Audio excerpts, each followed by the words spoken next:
So my ministry for the Ed Cycle project is not hypothetical, actually. It's something that I am trying to accomplish and have even started trying to execute within the context of my local church that I work at. So we are trying to branch out in the way we do our quote-unquote small groups. This church that I work for here in Texas has been around for over 100 years and has a very close-knit community in our town and reaches all sorts of people. We would be considered a multi-generational church.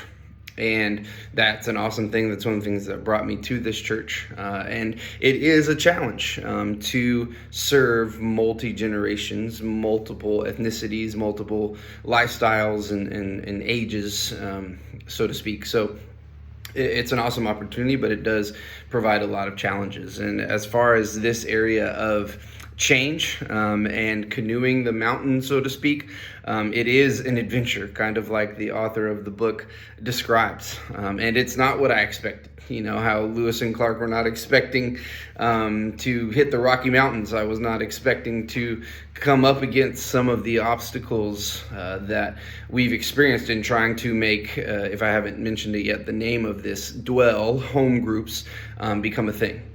And basically the context that this new ministry comes into is trying to solve the problem of our small groups, which are still called Sunday school to most of our congregants' minds, to try to branch out into the avenue of home groups instead of Sunday morning Bible study classes. That's the model that this church has been following for generations, and it's served purposes. But as many of us have come to realize within the last couple months, especially, or years, especially post-COVID now, church attendance on a general scale has decreased. And in our local context at my church here in Texas, attendance for the Sunday morning Bible study, the Sunday school model, has dropped drastically. And there are still a number of people coming to the church for the worship service, and that's fantastic. But there is very little community felt amongst our people in the context of small groups. And I wanted to, and my team wanted to try to provide a new solution, so to speak. It's new to us, but a model that we've researched and really tried to dive into, especially through this project, of how to execute home groups in our community and amongst our congregation in our church.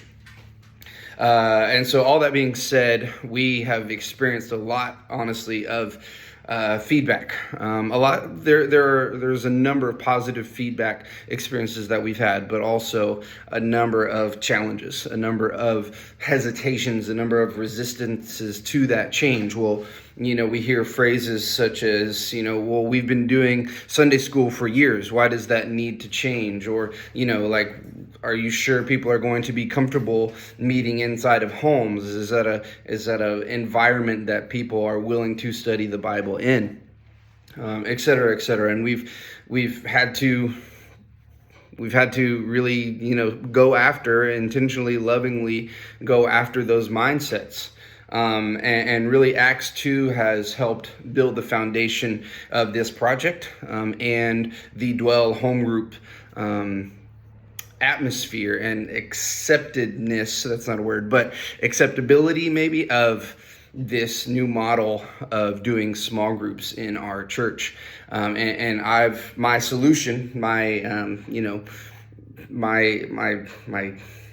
don't know how else to say it, solution to that problem right now is to base it biblically on the scripture of Acts 2 and show that the early church met in homes. The early church broke bread together. The first century church did home groups And really, the model of Sunday school is something we've created in America, or in Western civilization at the very least. So I'm over time, but that's probably the biggest challenge and the biggest change that we've had to get people to try to accept and try to open their minds to is, hey, this is a new version of doing Sunday school, a new version of doing small groups and community-based Bible study, but it's really not new. It's actually the way